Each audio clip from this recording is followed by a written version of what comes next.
Hi everyone, my name is Laura and welcome to my channel. I hope you're all doing well. It's March something today. 12th, because tomorrow is Friday the 13th. So this is a happy Friday the 13th Friday Reads.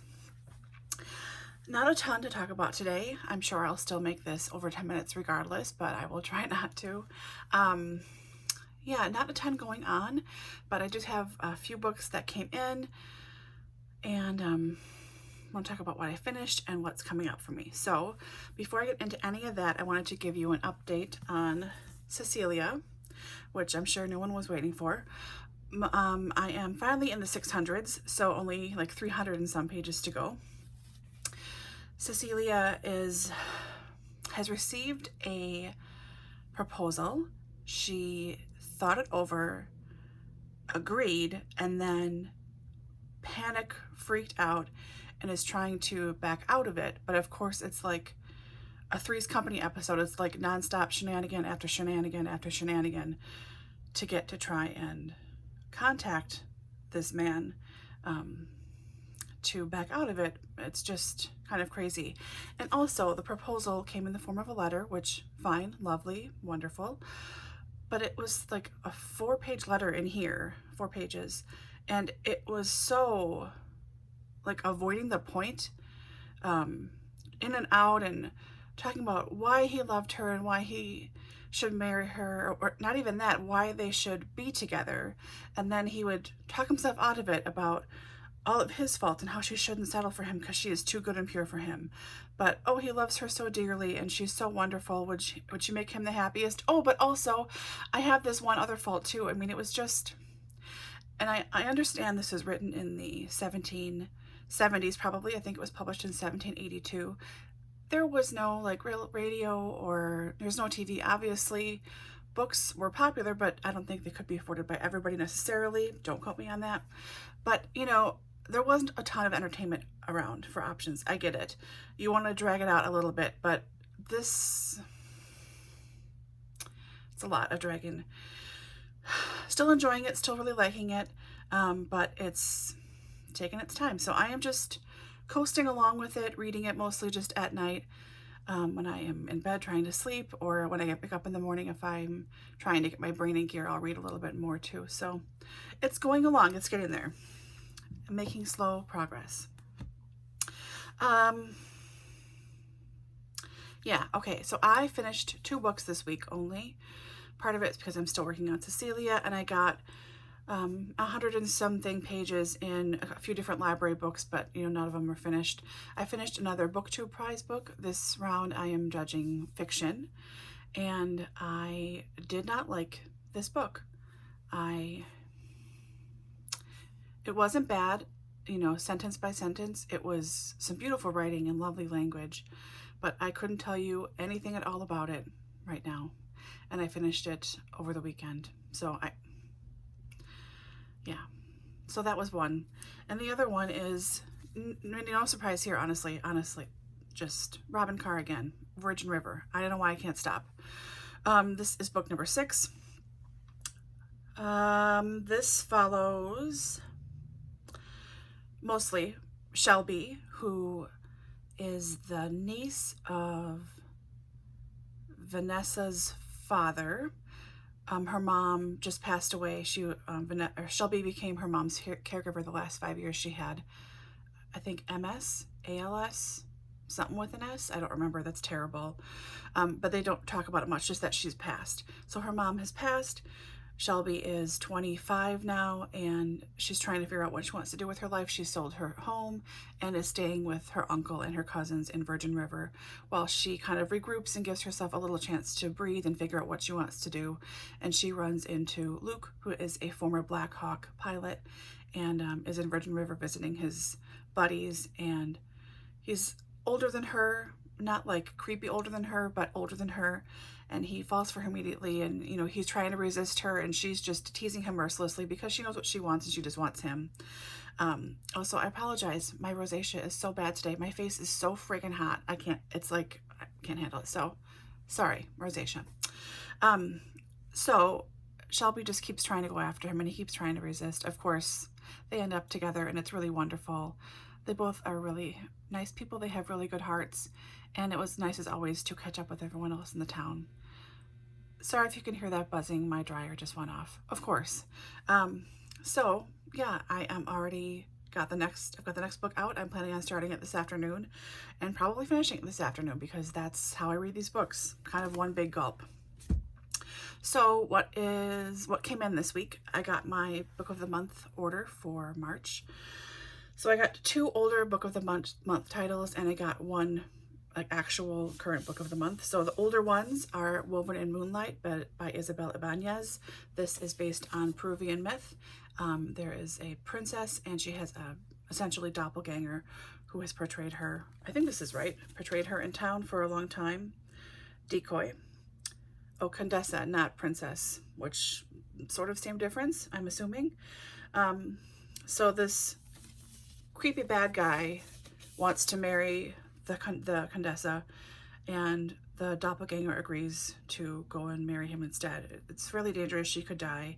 And she starts to tell stories, I think, or there's something with obviously weaving in here. Don't know. Haven't read it yet, obviously, but I have heard so many good things about this.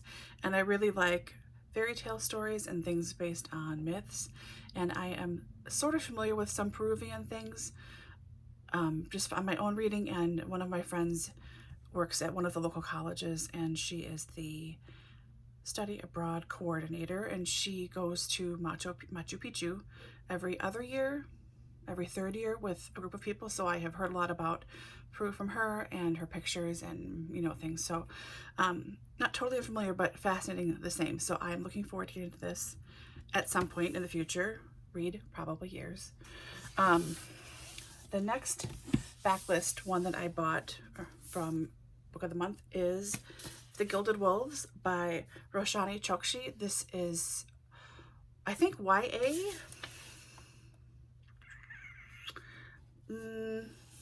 I'm going to guess YA. But it's set in 1880s Paris, so Victorian age Paris. And there's something with magic and I think guillotining maybe, or somebody has to fix something.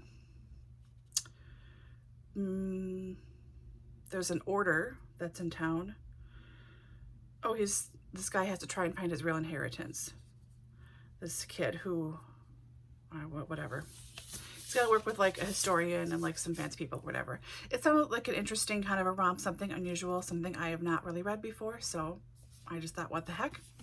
And then the one that I got that was a new book this month is The Splendid End by Erik Larsen, about Churchill and World War II and the Blitz.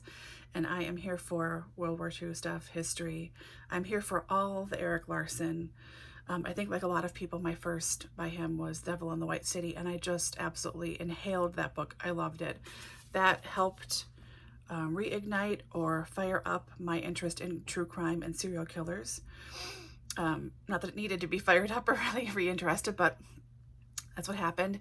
And then I kept, you know, trying to figure out where places still were. I knew the hotel that H.H. Holmes built was not there anymore, but the basement is. There was something, was it a documentary? Maybe someone else saw this too. That was maybe a year or something after the book was published, and they like went to the site where H.H. Holmes's murder palace was. Something with like I think it's like a post office is on the ground floor now, but the basement areas, like there's some basement areas that are still there, and there was some like supernatural something happening, and they did a little tour, I don't know.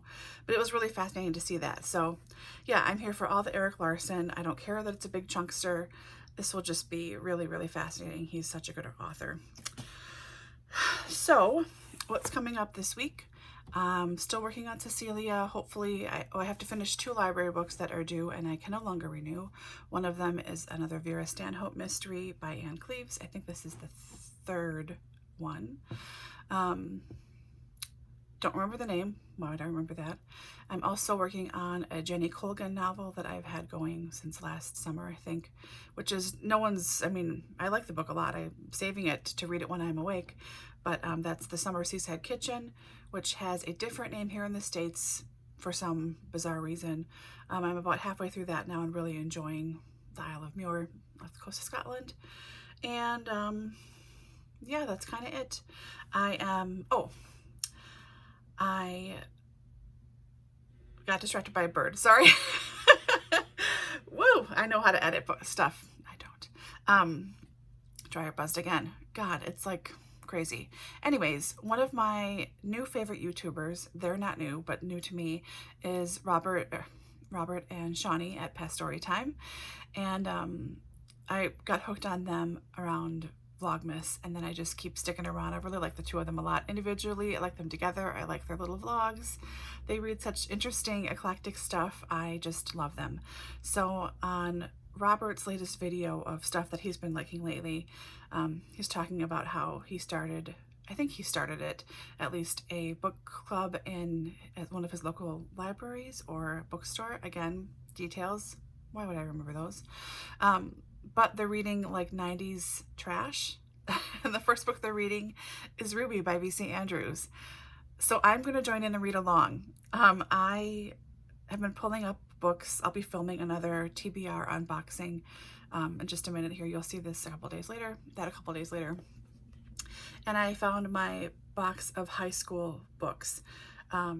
It's like half V.C. Andrews and half Catherine Applegate books. She had several series in the mid-90s. Like there's the Ocean City series and Summer Just Can't Lose and like Jake Finds Out and Aisha Can't Tell and all that stuff. That series, and there is, oh shoot, another series too, but they're all like girly teen books. Before YA was a thing, it was just teen stuff. So I was planning on doing a sort of 90s summer totally bitch and readathon or something. I don't know what I was going to call it, but I was going to read either this series by V.C. Andrews, which are my original copies, or this is the, what is it? The Landry series, or I have all of the Castile series, Web of Dreams. Awesome covers. So I was going to do either one of those and do a read along, like really relaxed read along for people who wanted to join. But when I saw that Robert was sort of, you know, maybe not seriously, but sort of said, if you want to join us, I'm totally here for this. So I'm going to start reading this series again. I haven't read this since it was published in the 90s. And I mean, I think any girl who was like grade school or a teen, 94, so I would have been in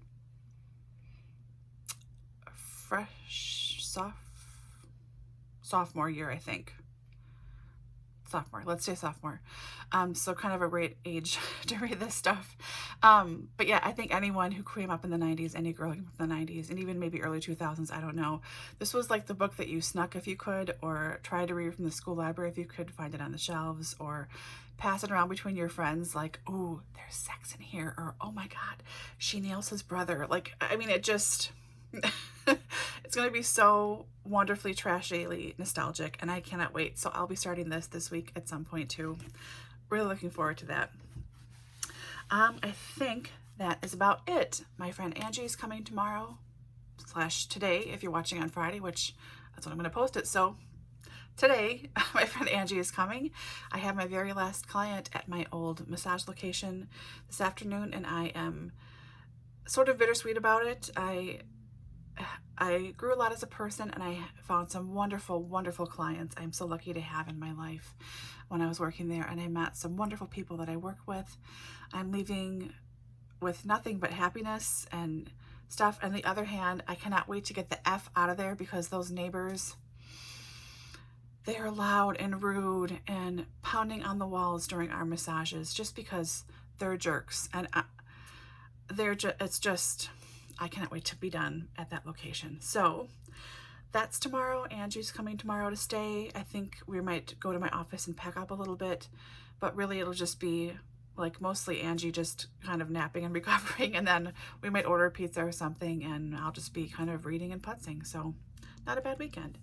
Also, I was boxing with Danny at Spinelli Speaks. Hey girl. A lot this week. We both get kind of loopy and go back and forth, and it's wonderful, wonderful fun. I adore her. But she'd asked me about this. Yes, this is a Lego Harry Potter. Oh, I almost knocked him off. Harry Potter and Hedwig with his little trunk going to platform 9 3/4. Because I'm an adult and I bought it for myself. So I have that. I also have this other Harry in his, I think, school uniform, this little Lego guy. And again, because I am an adult, I bought him an invisibility cloak from someone, I don't know where. So he just kind of wears it like this, which my friends saw and was like, oh, who's that bride? Because it looks like he's getting married. So in my head, he's either marrying Draco or he's going to marry Neville Longbottom. So I have little Harry too with his invisibility cloak / veil. I'm mature. So hope you enjoyed this super ramble, extra weird, super screwed up, squirrely Friday reads. I hope you're all doing well and reading something wonderful. I will try and remember to link Danny's channel and Robert and Shawnee's channel, Past Story Time, and I will hopefully see you all very soon. Let me know if you've read anything or what you've got going on, and I will see you in the comments. Bye, everyone.